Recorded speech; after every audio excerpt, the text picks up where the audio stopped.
मैं आपको बहुत बहुत धन्यवाद देता हूं। माननीय सभापति महोदय, मैं बागीदरा विधानसभा की उस सीट से आता हूं जहां पर कुछ समय पहले दल बदल की राजनीति हुई थी और उस राजनीति को वहां की जनता ने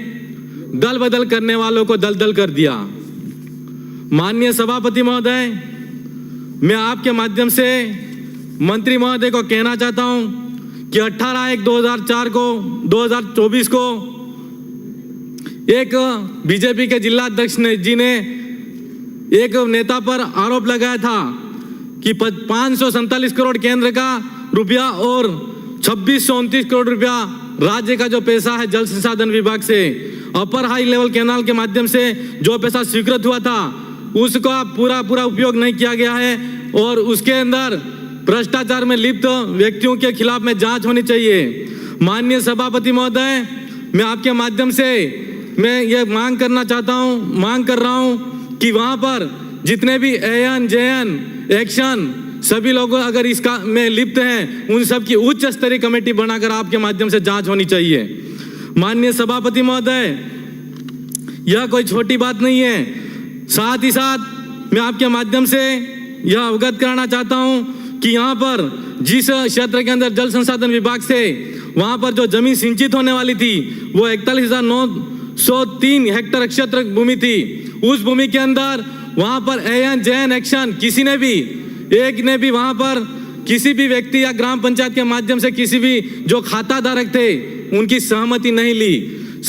ली तो सभापति महोदय, सरासर यह उल्लंघन हुआ। वहां के व्यक्ति और खाता धारक जो व्यक्ति उसकी जमीन जिसकी जा रही है उससे पूछना चाहिए था और नहीं पूछा तो आनन फानन के अंदर अगर उन्होंने कार्य किया है ऐसे अधिकारियों के खिलाफ में जन के खिलाफ में जांच होनी चाहिए। सभापति महोदय, उसके अंदर वहां पर मुआवजे का जो प्रावधान था तो प्रावधान मुआवजा भी नहीं मिला और ना ही किसी को पैसा मिला है। माननीय सभापति महोदय, मैं साथ ही साथ आपके माध्यम से कडाणा और माही और कडाणा पर विस्थापित हुए उन तमाम लोगों के बारे में भी अवगत कराना चाहता हूं कि वहां पर जब माही डैम बना और कडाणा बना उस समय से विस्थापित लोग आज दर भटक रहे हैं और आज तक उनका कुछ भी नहीं मिला है। तो सभापति महोदय, उनकी जो मांग है उनको मिलनी चाहिए और साथ ही साथ उन्होंने आज दिन तक 50 वर्ष हो गए तो जो लोग विस्थापित हुए हैं नहीं तो उनको जमीन मिली है, ना ही उनको पुनर्वास के लिए कोई जगह मिली है और ना ही उनको कोई उनका मुआवजा मिला है, तो उनका मुआवजा भी मिलना चाहिए। साथ ही साथ समता जजमेंट और पैरामाउंट जजमेंट यह कहता है कि अनुसूचित क्षेत्र के अंदर किसी भी व्यक्ति की जमीन सरकार भी नहीं ले सकती, ना ही कोई व्यक्ति ले सकता है। तो मैं आपके माध्यम से कहना चाहता हूं कि वहां पर एक एनपीसीएल का प्रोजेक्ट स्थापित हो रहा है और जगपुरा के अंदर स्वर्ण खदान के लिए सरकार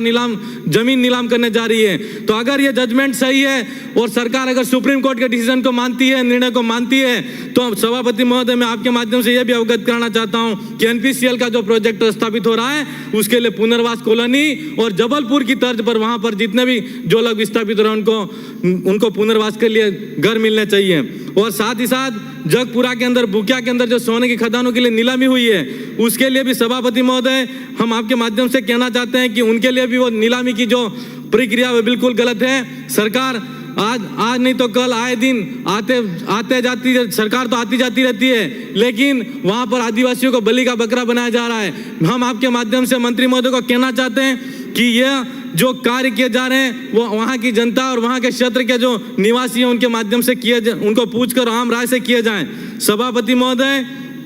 मैं साथ ही साथ आपके माध्यम से यह भी कहना चाहता हूं कि आज हम पर्यावरण की बात करते हैं तो वन और पर्यावरण की जो बात है वह पर्यावरण इस तरीके से हम उसका संरक्षण करना चाहते हैं। तो हम आपके माध्यम से मंत्री महोदय से कहना चाहते हैं कि यूएनओ ने भी घोषित कर दिया है कि जब तक मतलब आदिवासी जहां जिस क्षेत्र के अंदर रहता है वहां वन और पर्यावरण सुरक्षित है। तो आदिवासी क्षेत्र के अंदर आज सरकार जगपुरा जैसी खदानें और साथ ही साथ ये एनपीसीएल जैसे प्रोजेक्ट लाकर वहां पर वनों को उजाड़ा जा रहा है। आज मैं आपके माध्यम से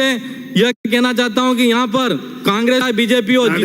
पिछले 20 वर्षों से वहाँ पर जितना भी खर्चा हो पाया है वो मात्र बजटों के अंदर है। वहाँ पर पैसा रुपया खर्च नहीं हुआ, सिर्फ